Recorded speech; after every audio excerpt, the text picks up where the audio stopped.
Hi guys and ladies, welcome back to the channel. My name is Lisema Matsietsi, and the question that we're asking in this video is, should your kids or your nephews or your nieces, if you don't have kids, should they be studying tech, computer science and the type of thing? That's what we're asking in this video. If you want to find out my views, stay tuned for the rest of the video.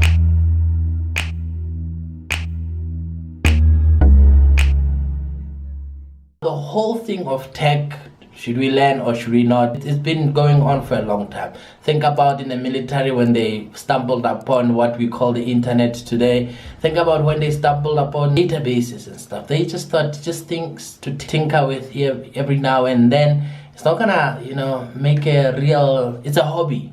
It's like, it's a hobby. It's not gonna make real money. But then you come back in the 1990s where the internet was starting to boom. And we know about the 2000 crash because it's written in the history books. And now if you look at like in 2023, the internet is actually almost everything. Everything that you think of should be or will be digitalized in the near future.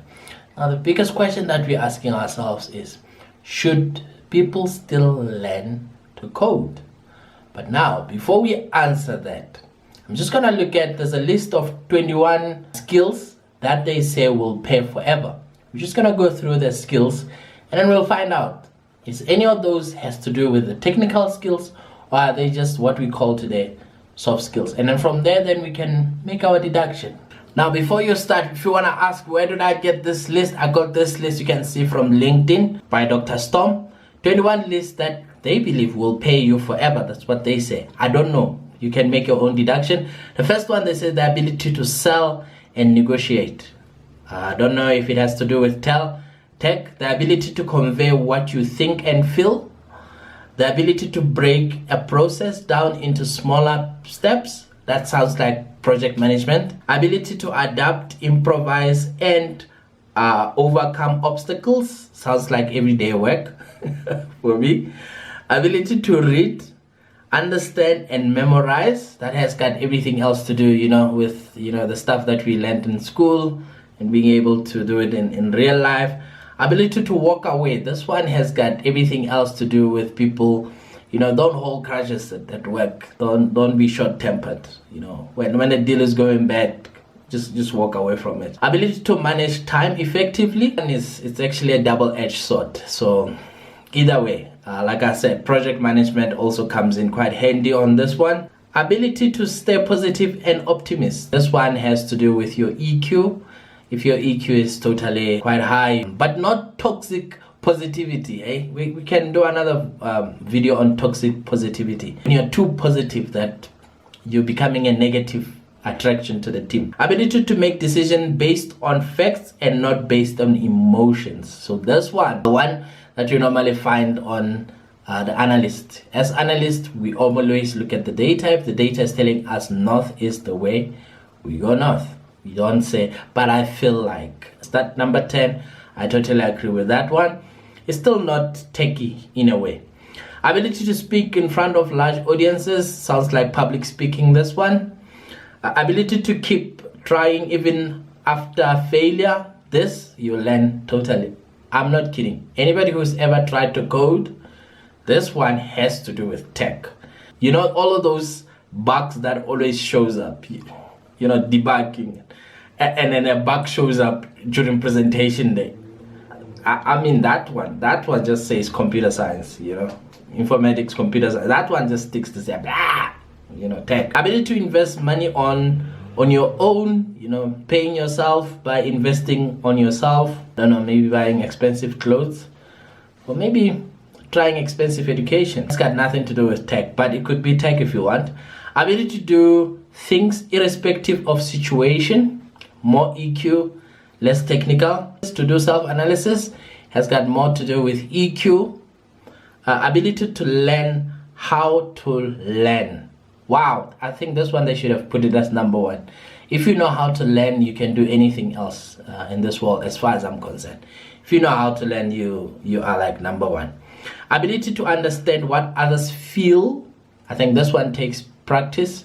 I still battle to understand people's feelings, but I think if you are the tech person that we normally see on TV, you are a total introvert, you are just you and the computer, you might be lacking here because that social skill to say, hello, how are you? Is it time to come? Should I talk to you? Can I get your number? All of that disappears because you're used to swiping. Is it swipe left or swipe right? Ability to remain consistent. Wow, this one is for high performance. Ability to master your thoughts. Definitely important because we can be derailed. We're gonna do another video on procrastination and constant motion, where your thoughts are actually taking a hold of you.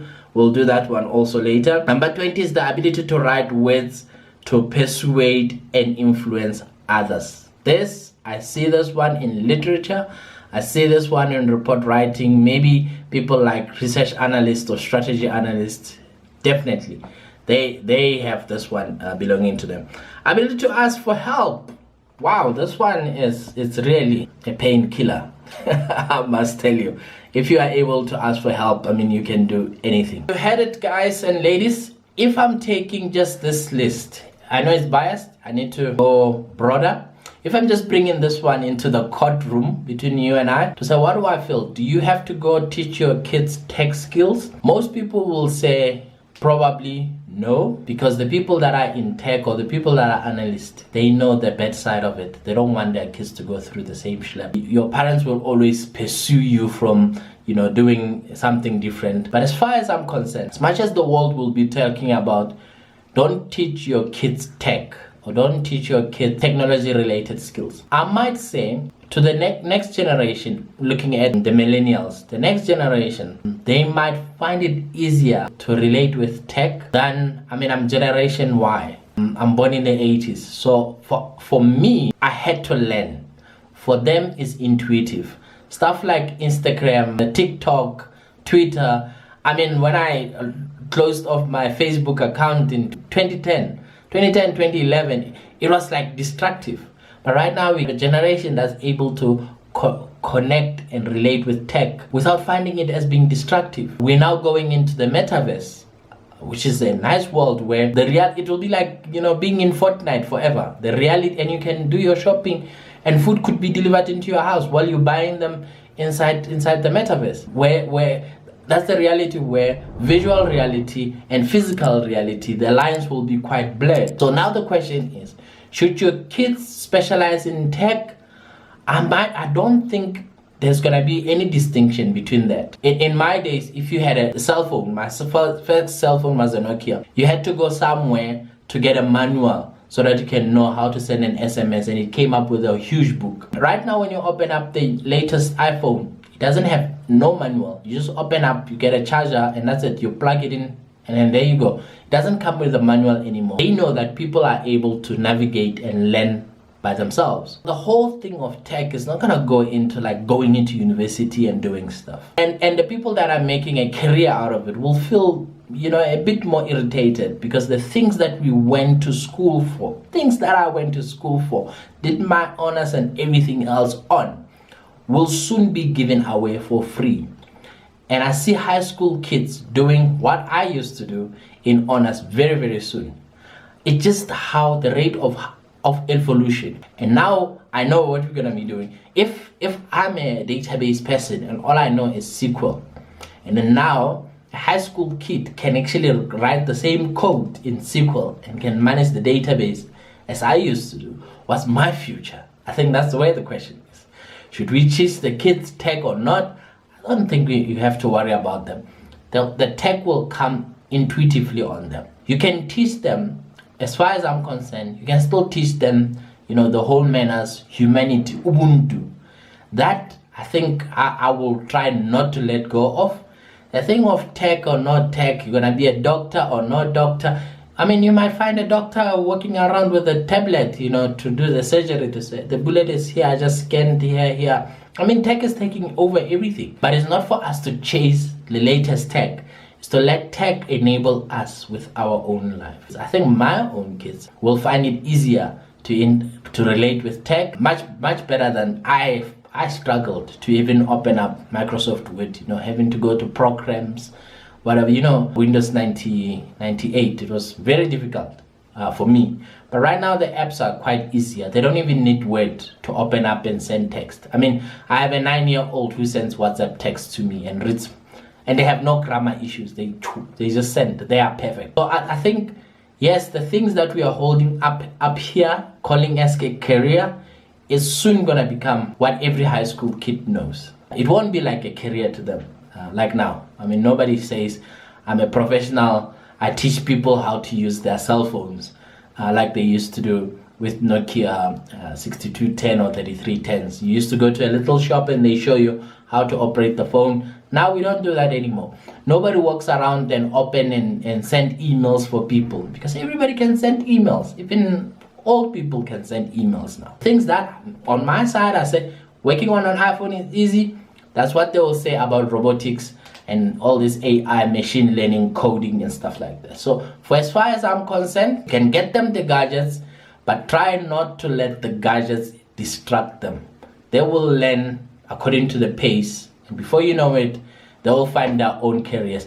I don't even know what the careers of the future will look like. So for me, on my side, should you let your kids learn tech? I say it depends. Just let them, because the careers of the future won't be the same as a database administrator, database analyst, BI analyst, strategy analyst, whatever analyst. It won't be like that, because what I'm doing right now, I don't think it existed in my father's time. If you find these videos quite useful for you, please consider subscribing. I've spent more than 17 years studying, and then over about 15 years just in the workplace, working around analysis, finance and stuff like that. So I really got in-depth knowledge, even though I try to keep these things as light as possible for hardcore analysts and people that are aspiring to be analysts. But if you find them quite useful, please consider subscribing and stay tuned for the next video.